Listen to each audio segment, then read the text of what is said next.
দীপেন বড়াই এপছু মানে UPPL সকলোৱে জানে UPPL মানে এপছু সেইটো হাগ্ৰাম মহিলাৰে ডাঙৰীয়াই বাৰে বাৰে কৈছে দীপেন বড়াৰ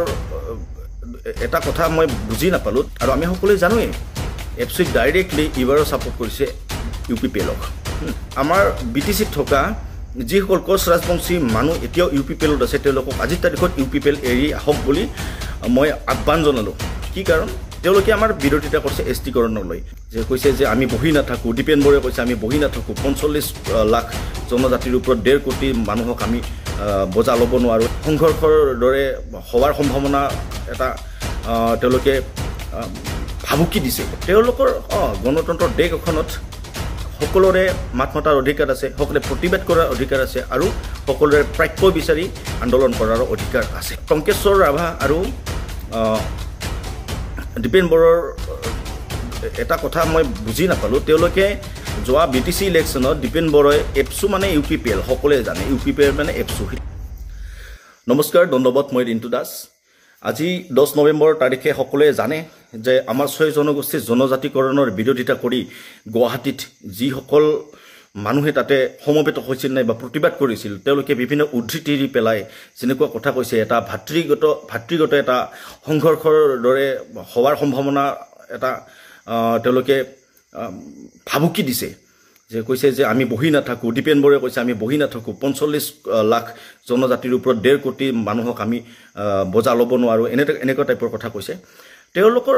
গণতন্ত্ৰৰ দেশ এখনত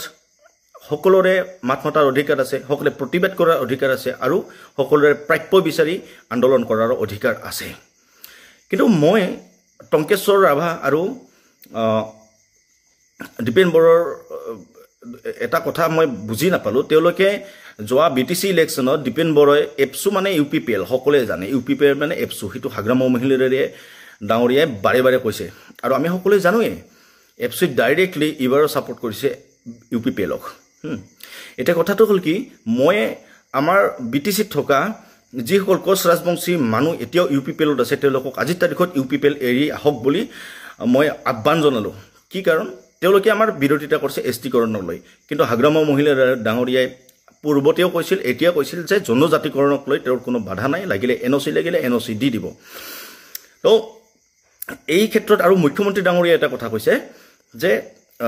বড়ো আৰু ৰাভাসকলে যদি বিচাৰে তেওঁলোকৰ সমৰ্থন নোহোৱা কৰি এছটিকৰণ কৰিব নোৱাৰে বুলি এটা সংবাদ মাধ্যমত এবাৰ কেতিয়া কৈছিল নাজানো কৈছিল কথাখিনি কিন্তু বড়ো মানুহ মানে কোন ৰাভা মানুহ মানে কোন এটা কথা হ'ল কি বড়োটোতো হাগ্ৰাম মহিলাৰ ডাঙৰীয়াও বড়ো এতিয়াতো বড়োলেণ্ডৰ মুৰব্বী তেখেতে যদি সমৰ্থন কৰিছে আপুনি কিয় ৰৈ আছে টংকেশ্বৰ ৰাভাই কি অকল ৰাভাৰ ভোট লৈ জিকিছে নেকি আৰু যিখিনি UPPLৰ 7জন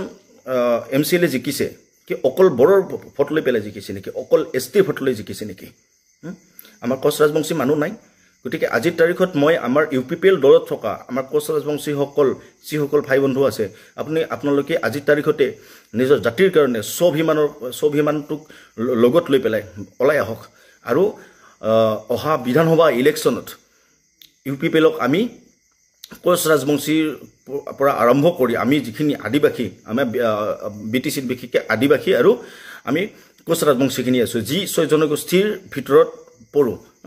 আমি উত্তৰ দিবৰ কাৰণে ৰেডি হৈ আছোঁ আজি আমাৰ কি বুলি কয় UPPL দলৰ পৰা শ্ৰীৰামপুৰৰ পৰা